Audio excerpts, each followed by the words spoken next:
Muy buenas tardes. Dios los bendiga. En esta tarde queremos iniciar nuestra tercera charla con relación a los ídolos falsos y para eso vamos a estar orando, dándole gracias al Señor por este tiempo, por este momento que nos permite reunirnos y celebrar con Él, celebrar totalmente este tiempo maravilloso que nos permite a través de este sistema reunirnos y que el Señor y el Espíritu Santo nos guíen en este tiempo. Padre Celestial, te adoramos y te glorificamos, te damos gracias, Señor, porque tú eres bueno, porque tú eres maravilloso, Señor. A ti te damos todo el honor y toda la gloria, Señor. Permítenos, Señor maravilloso, que tú nos bendigas, Señor, que tú nos bendigas a través de tu Espíritu Santo.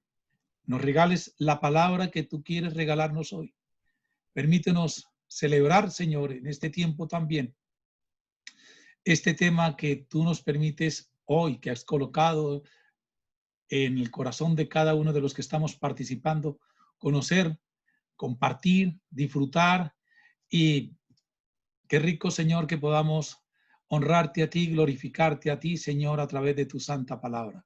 Señor, te damos gracias, Señor maravilloso, por este día que nos está regalando, por esta tarde que nos permite, Señor maravilloso, reunirnos para celebrar y compartir con cada uno de nuestros hermanos, Señor maravilloso.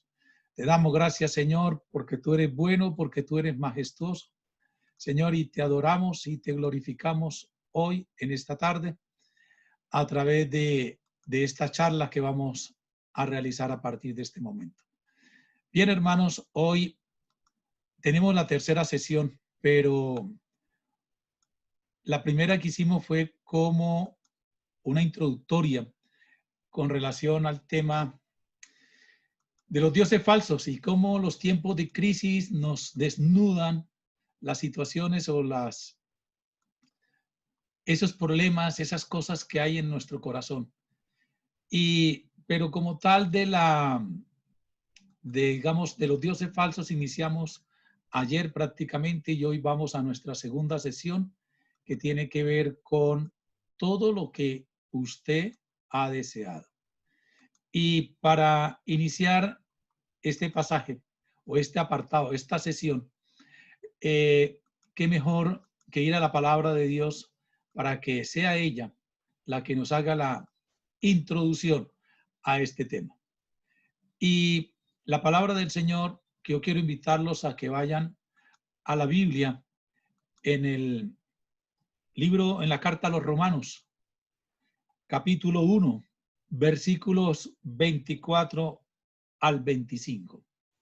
Y la palabra del Señor nos dice que por eso Dios los entregó a los malos deseos de sus corazones que conducen a la impureza sexual, de modo que degradaron sus cuerpos los unos con los otros. Cambiaron la verdad de Dios por la mentira, adorando y sirviendo a los seres creados antes que al Creador, quien es bendito por siempre. Amén. Hermanos, primero entender que hay un principio central en toda la Biblia, que es que la palabra de Dios rechaza de plano la idolatría. La palabra de Dios rechaza de plano la idolatría. Y es entender y es la razón por qué la palabra de Dios, a través de las historias que ella tiene, a través de las historias que ella narra, nos describen uno tras otro las innumerables formas y los efectos tan devastadores que han sucedido a través de la historia de la humanidad con lo que tiene que ver con la adoración a los ídolos. Y cuando un personaje ha escogido un Dios falso y escoge en su corazón tenerlo ahí, la narración bíblica nos explica de qué manera y en forma particular esa idolatría se manifiesta en nuestra vida. ¿Cómo es que se manifiesta en nuestra vida ese tipo de idolatría? Y por eso leíamos el pasaje de Romanos capítulo 1, versículos 24 al 25, porque todas las personas, y decíamos ayer, nos pudiéramos estar preguntando, oye, ¿será que yo no puedo tener sueños? ¿Será que yo no puedo tener anhelos? ¿Será que yo no puedo tener sueños de mi corazón, de realización? ¿O es que es malo? No, no es que sea malo. Aquí lo que nosotros nos estamos encontrando es que la palabra del Señor nos muestra que el corazón del hombre convierte esos sueños y esos anhelos en ídolos. ¿Los convierte qué? Esos sueños, convierte esos anhelos en ídolos. Por eso dice el versículo 25, cambiaron la verdad de Dios por la mentira, adorando y sirviendo a los seres creados antes que al Creador, quien es bendito por siempre. Amén. Mire que este versículo de la carta a los Romanos capítulo 1 nos ratifica que es el hombre el que cambia la verdad de Dios por la mentira y termina adorando y sirviendo, adorando y sirviendo. Ojalá usted pudiera subrayar esas dos palabras, adorando y sirviendo a los seres creados antes que al Creador, quien es bendito por siempre. Amén. Entonces, hoy vamos a ver a través de un personaje bíblico cómo es que se le descubre o se le desnuda la idolatría que pudiera haber en este hombre a través de la narración de la misma palabra de Dios, la misma narración bíblica. Entonces, y vamos a tener en cuenta que todo ser humano siempre va a tener una razón para vivir.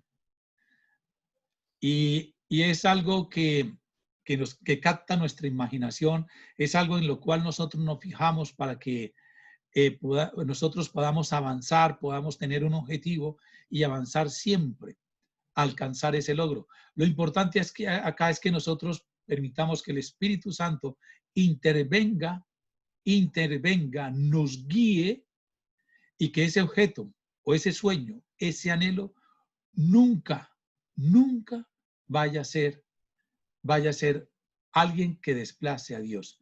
Que el Espíritu Santo siempre Él nos permita a nosotros que el objeto de nuestra adoración, no objeto en el sentido de cosa, objeto es en el concepto de objetivo, que el Espíritu Santo nos guíe siempre a que adoremos es a Dios. Entonces, si nosotros, como dice la carta a los Romanos, buscamos en alguna cosa que sea de la creación como única razón para vivir y colocamos nuestra esperanza, creemos que la felicidad la logramos allá, estamos perdidos. Y sabemos, y lo hemos dicho, que los gozos incompletos son los que nos van a llevar a ver las cosas que nos van a generar dolor y nos van a generar pérdidas. Nos vamos a desengañar de los gozos incompletos. Es decir, la idolatría es inevitable. Nosotros encontramos a través de la palabra del Señor que la idolatría está dentro de la narración bíblica. Y vamos a ver a través de un gran pasaje que es el llamamiento de Abraham, y vamos en nuestro primer personaje con el que vamos a tratar es con esta narración, y vuelvo a repetir, el primer personaje con el que nos vamos a encontrar es Abraham. Y yo le voy a invitar a que abra su Biblia ya en el libro de Génesis capítulo 12. Génesis capítulo 12. Vamos a leer versículos 1 al 3. Dice la palabra del Señor. El Señor le dijo a Abraham, deja tu tierra, tus parientes y la casa de tu padre, y vete a la tierra que te mostraré. Hasta ahí voy. Entonces, voy a empezar con el versículo 1. La Biblia nos está enseñando que Dios se le manifestó a Abraham y le hizo una sorprendente promesa, que si él le obedecía con fidelidad, porque dice en el versículo 2, haré de ti una nación grande y te bendeciré, haré famoso tu nombre y serás una bendición. Versículo 3, bendeciré a los que te bendigan y maldeciré a los que te maldigan. Por medio de ti serán bendecidas todas las familias de la tierra. Dios le hace una tremenda promesa, una sorprendente promesa. ¿A quién? A Abraham. ¿Cuál era la promesa? Que si él le obedecía con fidelidad, todas las naciones de la tierra serían benditas a través de él y su descendencia. Abraham tenía que ir. Abraham tenía que partir. Abraham tenía que salir. Dios lo estaba llamando a abandonar todo lo que le era familiar. Y queremos detenernos un momento acá. ¿Qué era lo que Dios le pedía a Abraham que tenía que abandonar? Dice, deja tu tierra. Lo primero que tiene que abandonar es tu tierra. Nosotros, como colombianos, nos sentimos seguros ¿en dónde? En Colombia. Nosotros, como bumangueses, los que vivimos en Bucaramanga, nos sentimos seguros ¿en dónde? En Bucaramanga. Cada uno se siente seguro en su tierra. La tierra le representa al hombre seguridad. La tierra representa para el hombre estabilidad. Representa para el hombre ese tipo de seguridad que debe tener y caminar tranquilamente y con confianza durante todo el tiempo que pueda estar en la tierra. Y el Señor lo primero que le dice a Abraham es que debe dejar ¿qué? Su tierra, sus parientes. Además de que Abraham estaba ya en Ur de los Caldeos, él tenía ¿quién? Tenía amigos, tenía parientes, tenía familiares. Y Dios le pide que tiene que dejar ¿qué? Tu tierra, tus parientes y la casa de tu padre. Es decir, tiene que dejar la casa paterna, tiene que dejar todo lo que representa para él seguridad. Es decir, él tenía que abandonar. ¿Abandonar qué? Abandonar todo lo que para él era importante en su vida, todo lo que para él era grande, para él todo lo que representaba para Abraham seguridad, confianza para estar viviendo en esta vida. Y yo te pregunto, y además el Señor le dice que debe dejar ¿qué? Todas sus propiedades. La Biblia nos dice que Abraham era un hombre que próspero, un hombre que tenía muchos bienes. Abraham era un hombre que tenía siervos. Abraham que tenía, la casa de Abraham era una casa, llamaríamos hoy en día una casa de un terrateniente. Y en ese contexto, póngase usted en los zapatos de Abraham, un hombre de 75 años, con una edad avanzada, teniendo que fincas, teniendo que camellos, teniendo siervos, teniendo personas que lo cuidaban, tenía una gran familia, vivía su padre aún, tenía hermanos, tenía amigos, y el Señor ahora le dice que lo deje todo. Todo aquello que para él era ¿qué? Lo que le significaba la seguridad, la prosperidad y la paz. Para salir ¿a qué? Al desierto. Para ir ¿a qué? A un lugar que era ¿qué? Incierto. Que era totalmente incierto. Mire los contrastes. Abraham allá en Ur de los Caldeos, ¿cómo se siente? ¿Seguro? Se siente un hombre bendecido, prosperado, un hombre que está lleno de paz. Y el Señor lo invita a dejar todo eso y que salga. ¿Y para dónde debería salir? Para el desierto. Él no conocía el lugar. ¿Qué le puede representar una persona en el desierto? ¿Qué es el desierto para muchas personas? Soledad, inseguridad, peligros. Y Dios le pide eso a Abraham, que deje todo eso que representaba para él que la seguridad, la prosperidad y la paz, para ir a un lugar que él no conocía, para un lugar totalmente incierto para él. Dios le estaba pidiendo a Abraham que renunciara por él, a casi todas las cosas, y todas las esperanzas que él tenía en este mundo. Y es decir, todas esas cosas que anhela el corazón humano. ¿Qué persona no anhela tener propiedades? ¿Qué persona no anhela tener familia? ¿Qué persona no anhela tener seguridad? ¿Qué persona no anhela tener siervos? No, ver que su finca está creciendo. ¿Cómo nosotros, ese es uno de los anhelos que nosotros deseamos, que la hacienda nuestra crezca? Hacienda no se hace referencia a tierra, hacienda hacemos referencia al patrimonio nuestro. Que la hacienda nuestra crezca. Que nosotros tenía una esposa, no tenía hijos, tenía parientes, sobrinos, amigos, su familia paterna, era un hombre que vivía aquí en prosperidad, era un hombre que vivía en paz, era un hombre que estaba viviendo tranquilamente en una buena tierra. Esos son los anhelos del corazón humano. El corazón humano lo que más desea es tener ese tipo de bienes que le generen seguridad, tranquilidad y paz. Entonces, ahora Dios le está pidiendo que deje todas esas cosas. La misma palabra de Dios en Hebreos capítulo 11, versículo 8, nos dice que Dios lo había llamado a ir y él fue. La misma palabra del Señor nos lo confirma. En Hebreos capítulo 11, versículo 8, nos dice que Dios lo había llamado a ir y él fue. Aunque salió sin saber a dónde iba. Abraham sale sin saber a dónde va. Dios le pidió a Abraham que renunciara a todas sus esperanzas, pero también le dio una esperanza nueva. Dios le dijo, renuncia a todo esto porque yo te ofrezco algo mejor. Tú tienes hoy una hacienda grande. Vuelvo a repetir, hablando de hacienda, hacemos referencia a su patrimonio.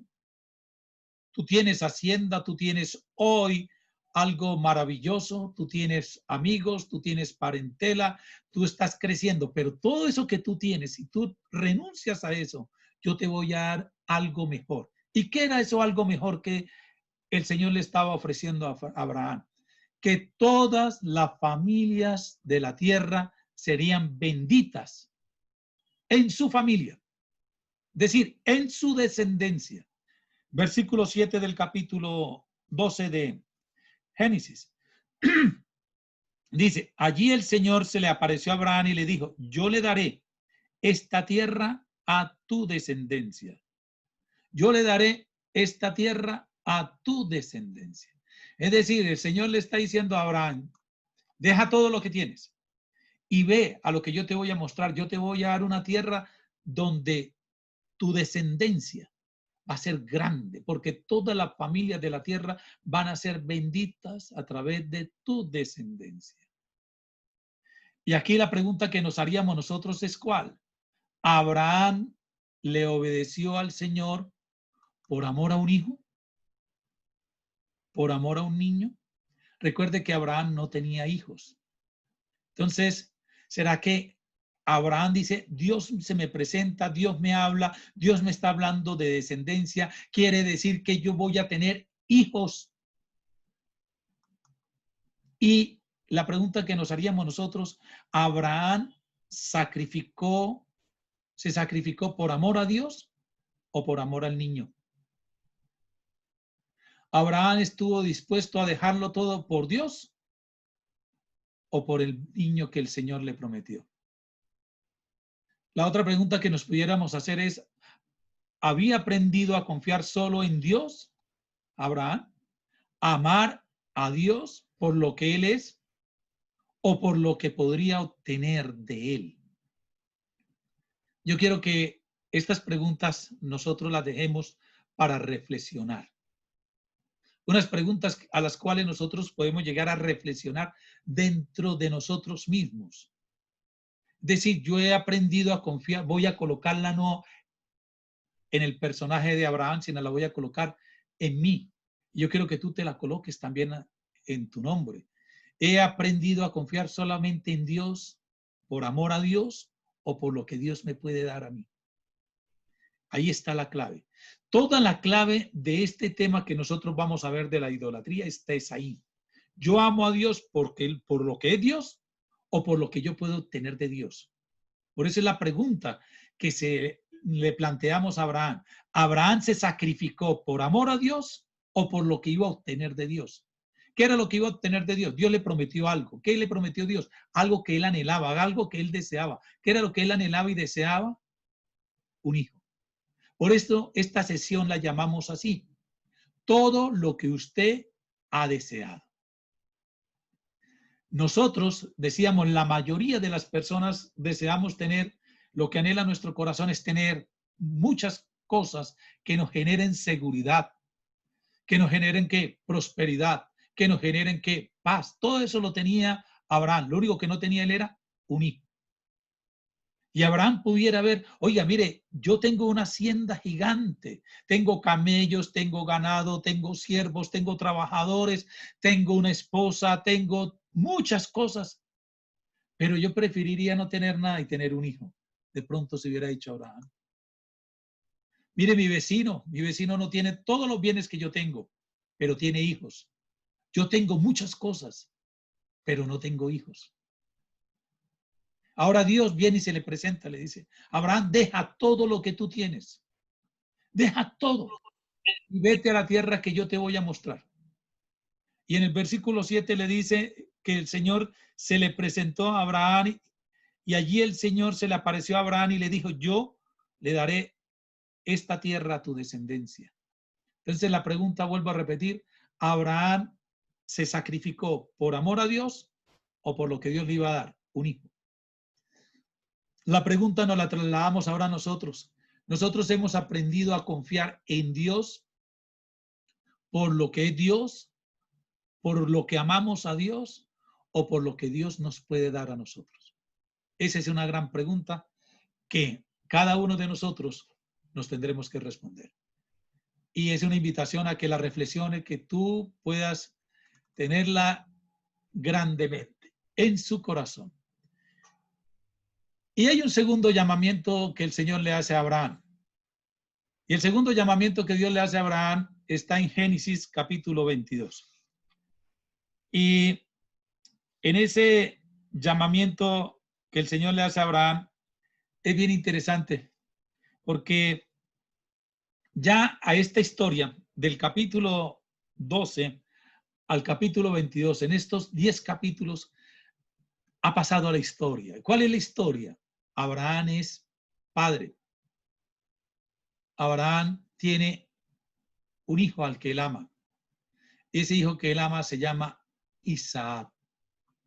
Se llama Isaac. Él tuvo también con Agar la egipcia otro hijo que se llama Ismael. Pero a estas alturas del partido, diríamos nosotros, pareciera que esta historia iba a tener un ¿qué? Un final feliz.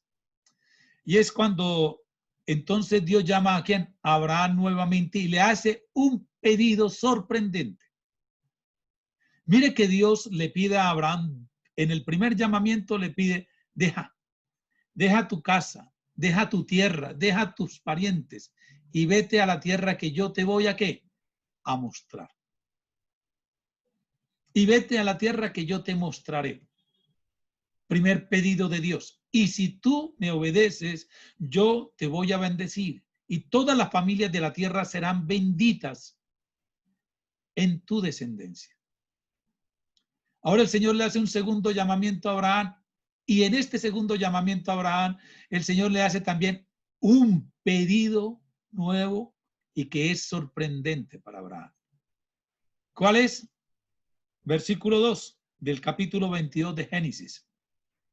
Toma a tu hijo, tu único, Isaac, a quien amas, y vete a tierra de Moriah y ofrécelo allí en holocausto sobre uno de los montes que yo te diré. Este es un pasaje tremendo y es tremendamente espectacular, porque nosotros nos vamos a encontrar al final de esta sesión qué sucede en ese monte Moriah. Y aquí el Señor le está diciendo a Abraham, toma tu hijo. Ya Ismael se había ido de la casa de Abraham. Solamente vive ¿quién? Isaac. Toma a tu hijo, tu único, Isaac. ¿Qué hacía? ¿Cómo era la relación de Abraham con Isaac? Dice, a quien amas. Es decir, el corazón de Abraham era para Isaac.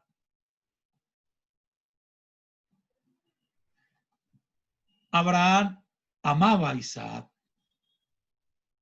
Y le dice, vete a la tierra de ¿dónde? De Moriah. Y ofrécelo allí en holocausto sobre uno de los montes que yo te diré. Entonces, nos vamos a encontrar que antes el sentido de la vida de Abraham dependía de la palabra de Dios. Abraham se movía por lo que Dios le decía. Nosotros a través de la narración de Génesis desde el capítulo 12, siempre escuchamos que cuando Dios llama a Abraham, él le dice, heme aquí, heme aquí. Es decir, Abraham se movía de acuerdo con la palabra de Dios, dependía de la palabra de Dios. Pero ahora había comenzado a depender ¿de quién? Del amor y del bienestar de Isaac. Ahora Abraham dependía ¿de quién? Del amor y del bienestar de Isaac. Es decir, el centro de la vida de Abraham estaba cambiando. Ya el centro de la vida de Abraham estaba cambiando. Dios nos dice que debemos amar a nuestros hijos. Sí, sin que lo convirtamos en dioses falsos. Nosotros debemos amar a nuestros hijos. Claro que sí. Pero nosotros no podemos amar más a nuestros hijos de lo que amamos a Dios. Recuerde, el centro de la vida de Abraham ya no era estar en la presencia de Dios, ya no era tanto escuchar a Dios. Ahora él, sus deleites, los deleites de su corazón estaban en Isaac. Y el Señor, por eso le dice en ese versículo 2, te vuelvo a repetir que es un versículo que si tú lo miras palabra por palabra, tiene muchas cosas. Toma a tu hijo, tu único, y se lo nombra Isaac, a quien amas. Señor, es expreso, claro en lo que le está diciendo. Toma a tu hijo, tu único, Isaac, a quien amas. Y a veces nosotros entramos en esa coyuntura, diríamos así, de dedicarle más tiempo a nuestros hijos que a Dios mismo. Entonces, eso es una de las cosas que nos quiere mostrar también la palabra del Señor. Pero aquí también nos vamos a encontrar nosotros con algo, y es un tema que queremos de pronto brindar un poco más de luz y de claridad. Y yo sé que ustedes todos son pastores y este tema lo manejan, pero quiero que me permitan poder compartir unas cosas que encontramos en este pasaje y que podemos, creo que, lograr entender, comprender mucho más el texto bíblico y la relación que debemos tener nosotros con nuestro Señor Jesucristo. Entonces, lo primero que tenemos que entender es que en este llamamiento, Abraham es obediente. En el primero fue obediente. Él se fue, efectivamente, él salió efectivamente de la tierra de Ur de los Caldeos y fue a donde el Señor le mostró que era la tierra de Canaán. Abraham fue ¿qué? Obediente. Por eso Abraham se conoce como el padre de la fe, porque él, por oír la palabra de Dios, él la siguió y por eso se le conoce como padre de la fe. En este segundo pedido que Dios le hace a Abraham, Abraham es igualmente ¿qué? Obediente. Y para cualquier persona, y así a primera vista, nos parecería que la solicitud de Dios a Abraham es cruel y violenta. Es decir, parece que el pedido que Dios le hace a Abraham que lleve a su hijo. Y aquí empezamos a saber que Abraham, en el capítulo 22 leíamos que llegamos hasta el versículo donde el Señor le dice, ve al monte que yo te indicaré. Pero Abraham es obediente. Todo el capítulo 22 nos está narrando la obediencia de Abraham. Y cualquiera pudiera pensar que la fe de Abraham es una fe irracional. Entonces, para entender a Abraham, para poder entender esa fe que Abraham tiene, ese llamamiento que el Señor le hace a Abraham y Abraham obedece, tenemos que tener un concepto claro dentro del pensamiento semita y dentro del simbolismo del sionismo, que se llama la primogenitura. Es decir, el significado que tiene este varón como primogénito. Por eso les decía que tal vez me voy a demorar un momento en este concepto de primogenitura.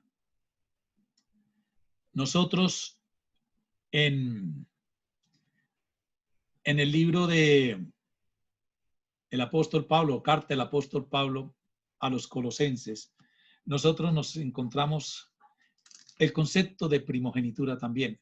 Parece que Pablo, cuando le escribe a los colosenses, le está escribiendo con un sentido de claridad de lo que significa ser primogénito. Entonces, el apóstol Pablo nos le está diciendo a la iglesia de Colosas que Jesús es el primogénito de toda la creación.